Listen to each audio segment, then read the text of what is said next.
Hi friends, welcome back to Jyothika home and beauty Telugu channel. ఈరోజు వచ్చేసిండి తెలుగు కంటెంట్కి సంబంధించిన TS TET and డిఎస్సికి సంబంధించిన చాప్టర్స్ అయితే చూద్దాము. ప్రాక్టీస్ బిట్స్ అయితే ఇంపార్టెంట్ బిట్స్ అండి ఇవి. ఒకసారి ఎగ్జామ్ హాల్కి వెళ్ళే ముందు చెక్ చేసుకోండి. ఫస్ట్ వన్ వచ్చేసి వానదేవుడ పాఠ్యభాగం ఏ ప్రక్రియకు చెందినది? వానదేవుడ పాఠ్యభాగం ఏ ప్రక్రియకు చెందుతుంది? గేయ ప్రక్రియ. First one is the right answer అండి. గేయ ప్రక్రియకు చెందుతుంది. నెక్స్ట్ వచ్చేసి వర్ణమాలలో ఆ నుండి ఔ వరకు గల వర్ణాలను ఏమంటారు?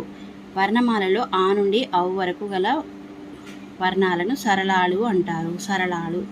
నెక్స్ట్ వన్ బాలభీముడు పాఠ్యభాగ ఇతివృత్తం ఏమిటి? బాలభీముడు పాఠ్యభాగం ఇతివృత్తము ఇతిహాసము.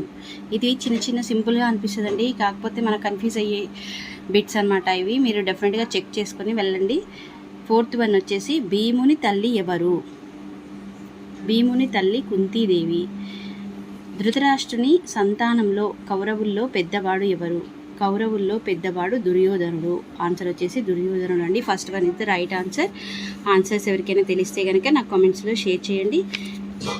సిక్స్త్ వన్ వచ్చేసి కౌరవుల్ని ఆటల్లో ఎప్పుడు ఓడించేవాడు ఎవరు? భీముడు. ఓడించేవాడు భీముడు. నెక్స్ట్ వన్ భీముడికి విషాహారం తినిపించిన వారు ఎవరు? దుశ్శాసనుడు. ఆన్సర్ వచ్చేసి దుశ్శాసనుడు. Second one is the right answer అండి. నెక్స్ట్ వన్ ఎయిత్ వన్ భీమునిలోని విషాన్ని పీల్చివేసినవి ఏవి? భీమునిలోని విషాన్ని పీల్చేసినవి విష సర్పాలు. ఆన్సర్స్ ఎవరికైనా తెలిస్తే కనుక కామెంట్స్లో షేర్ చేయండి. నైన్త్ వన్ గదాయుద్ధం భీమునితో చేసినవాడు. గదాయుద్ధం భీమునితో చేసిన వాడు ఎవరు అంటే దుర్యోధనుడు. నెక్స్ట్ వన్ అమ్మ పాఠ్యభాగం ఏ ప్రక్రియకు చెందును?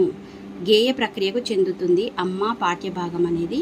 నెక్స్ట్ వన్ వచ్చేసి అమ్మ పాఠ్యభాగ ఇతివృత్తం ఏమిటి? సంస్కృతి విలువలు. ఆన్సర్ వచ్చేసి సంస్కృతి విలువలు ఇస్ ద రైట్ ఆన్సర్ అండి. బాలగేయాలు రాసిన వారు ఎవరు? బాలగేయాలు రాసిన వారు వేముగంటి నరసింహాచార్యులు. కపిలవస్తు నగరానికి రాజు ఎవరు? కపిలవస్తు నగరానికి రాజు శుద్ధోదనుడు. శుద్ధోదనుడి కుమారుడు ఎవరు?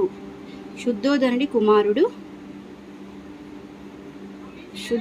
కుమారుడు వచ్చేసి సిద్ధార్థుడు గౌతముడు is the right answer.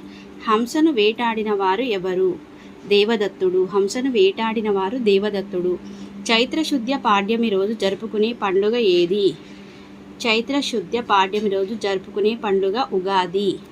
Next one వచ్చేసి పంచాంగ శ్రవణం ఏ పండుగప్పుడు చేస్తారు? ఉగాది. పంచాంగ శ్రవణం ఉగాది పండుగప్పుడు చేస్తారు. నెక్స్ట్ వన్ శ్రీరామనవమి ఉగాది తర్వాత ఎన్ని రోజులకు వస్తుంది? శ్రీరామనవమి ఉగాది తర్వాత 9 రోజులకు వస్తుంది. ఆశ్వయుజ మాస శుద్ధ దశమి నాడు జరుపుకునే పండుగ ఏది? ఆశ్వయుజ మాస శుద్ధ దశమి నాడు జరుపుకునే పండుగ Dasara Bathukamma. 1 and 2 is the right answer. Dasara Bathukamma. రాముడు రావణాసురుణ్ణి సంహరించిన రోజు ఏది? దశమి. రాముడు రావణాసురుణ్ణి దశమి రోజు సంహరించాడు. నెక్స్ట్ వన్ వచ్చేసి 21st వన్ దసరా పండుగ నాడు ఏ పక్షిని చూస్తారు? దసరా పండుగ రోజు పాలపిట్టను చూస్తారు. నెక్స్ట్ వన్ 22 ఆయుధ పూజ ఏ పండుగ నాడు చేస్తారు? ఆయుధ పూజ దసరా పండుగ నాడు చేస్తారు. సూర్యుడు మకర రాశిలోనికి ప్రవేశించిన రోజు జరుపుకునేది ఏమిటి? సూర్యుడు మకర రాశిలో జరుపుకునేది సంక్రాంతి. నెక్స్ట్ వన్ లంబాడీలు జరుపుకునే పండుగ తీజ్ పండుగ. తీజ్ పండుగను లంబాడీలు జరుపుకుంటారు. నెక్స్ట్ వన్ వచ్చేసి 25th వన్ ఈ క్రింది వానిలో పెళ్లి కాని కన్నెపిల్లలు జరుపుకునే పండుగ ఏది? క్రింది వానిలో పెళ్లి కాని కన్నెపిల్లలు జరుపుకునే పండుగ ఏది? బొడ్డెమ్మ, తీజ్ పండుగ. ఈ రెండు అనమాట. నెక్స్ట్ వన్ వచ్చేసి భాద్రపద బహుళ అమావాస్యకు ముందు ప్రారంభమయ్యేది ఏమిటి? భాద్రపద బహుళ అమావాస్యకు ముందు ప్రారంభమయ్యేది బొడ్డెమ్మ.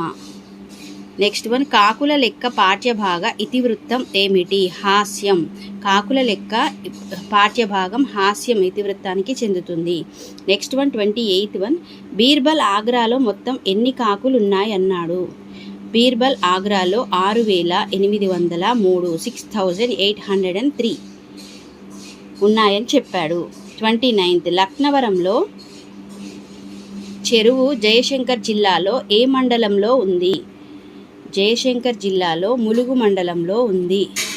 లక్నవరం చెరువు జయశంకర్ జిల్లాలో ములుగు మండలంలో ఉంది. నెక్స్ట్ వన్ చూద్దామండి. ఛానల్ ఎవరైనా ఫస్ట్ టైం విజిట్ చేస్తున్నట్లయితే కనుక ప్లీజ్ సబ్స్క్రైబ్ చేసుకోండి. పక్కనే బెల్ ఐకాన్ ఉంటుంది, యాక్టివేట్ చేసుకుంటే నేను ఏ వీడియో పోస్ట్ చేసినా మీకు నోటిఫికేషన్స్ వస్తాయి ఫ్రెండ్స్. ఇవి మీ ఫ్రెండ్స్కి ఫ్యామిలీ మెంబర్స్కి షేర్ చేయండి. ఇప్పుడైతే నెక్స్ట్ చూద్దాము. లక్నవరం చెరువును తవ్వించిన వారు కాకతీయులు. లక్నవరం చెరువును కాకతీయులు తవ్వించారు. లక్నవరం చెరువులో ఎన్ని ద్వీపాలు ఉన్నాయి?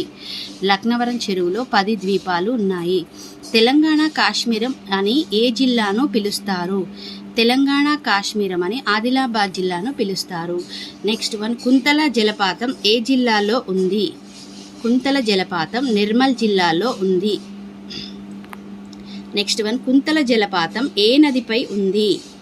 కుంతల జలపాతం కడెం నదిపైన ఉంది. నెక్స్ట్ వన్ అండి, ప్రపంచంలో అతి ఎత్తైన రాతి ఆనకట్ట ఏది? అతి ఎత్తైన రాతి ఆనకట్ట నాగార్జున సాగర్. ఆన్సర్స్ ఎవరికైనా తెలిస్తే కనుక నా కామెంట్స్లో షేర్ చేయండి. 36 1955లో నాగార్జున సాగర్ ప్రాజెక్టును శంకుస్థాపన చేసిన వారు జవహర్లాల్ నెహ్రూ. ఇక్షాకులు నాగార్జున సాగర్ ప్రాంతాన్ని ఏమని పిలుస్తారు? విజయపురి. ఆన్సర్ వచ్చేసి విజయపురి అని పిలుస్తారు. భారతదేశంలో రెండో అతిపెద్ద బహుళార్థ సాధక ప్రాజెక్ట్ ఏది? నాగార్జున సాగర్. అతిపెద్ద బహుళార్థక సాధక ప్రాజెక్ట్ అనేది నాగార్జున సాగర్. ఈ క్రింది వారిలో ఈగ పేరు చెప్పినది ఎవరు? ఈగ పేరు చెప్పినది గుర్రం పిల్ల. ఈగ పేరు చెప్పినది గుర్రం పిల్ల. కంచు మోగునట్లు ఏది మోగదు? కంచు మోగునట్లు కనకం మోగదు. ఏది విరిగితే అతకలేము? ఏది విరిగితే అతకలేము? మనసు. తెలంగాణ రాష్ట్ర వృక్షం ఏది? తెలంగాణ రాష్ట్ర వృక్షం జమ్మి చెట్టు. ఆన్సర్ వచ్చేసి జమ్మి చెట్టు అండి. నెక్స్ట్ వన్ చూద్దాము.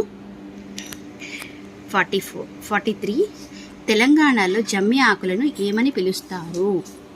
తెలంగాణలో జమ్మి ఆకులను బంగారం అని పిలుస్తారు. అది నెక్స్ట్ వన్ 44 అదిగదిగో తోటతల్లి మన పాలిట పాలవెల్లి అనే తోటతల్లి గేయాన్ని రాసినవారు సి నారాయణ రెడ్డి. సహనపు కోటగా ఏ పక్షిని పిలుస్తారు? కొంగ. గాంధీ తల్లి ఎవరు? గాంధీ తల్లి పుత్లీబాయ్. ఆన్సర్స్ ఎవరికైనా తెలిస్తే కనుక నా కామెంట్స్లో షేర్ చేయండి. నెక్స్ట్ వన్ వచ్చేసి 47 గుడ్డి వాళ్ళైన తల్లిదండ్రులకు సేవ చేసిన వారు ఎవరు? శ్రవణుడు. 48 శ్రవణ కుమారుని నాటకం అనే గ్రంథాన్ని గాంధీజీకి ఇచ్చినవాడు? గాంధీజీకి ఇచ్చింది కరమ్చంద్ గాంధీ. కరమ్చంద్ గాంధీ. నెక్స్ట్ వన్ వచ్చేసి 49 ఈ క్రింది వానిలో గాంధీజీ ఏ నాటకం చూశాడు? గాంధీజీ సత్యహరిశ్చంద్ర నాటకం చూశాడు. నెక్స్ట్ వన్ అండి, గాంధీ ఆత్మకథ ఏది? 50 గాంధీ ఆత్మకథ సత్యశోధన. ఇంతే అండి, మన చాప్టర్ వైజ్గా నేను బిట్స్ అయితే షేర్ చేస్తున్నాను. తెలుగు కంటెంట్కి సంబంధించిన బిట్స్ అనమాట. ఇంపార్టెంట్ బిట్స్ అండి. ఒకసారి ఎగ్జామ్ హాల్కి వెళ్ళే ముందు చెక్ చేసుకోండి. ఛానల్ ఎవరైనా ఫస్ట్ టైం చూస్తున్నట్లయితే కనుక ప్లీజ్ సబ్స్క్రైబ్ చేసుకోండి. Like, share, comment and subscribe to my channel. Next మరొక వీడియోలో మళ్ళీ కలుద్దాం. Thanks for watching.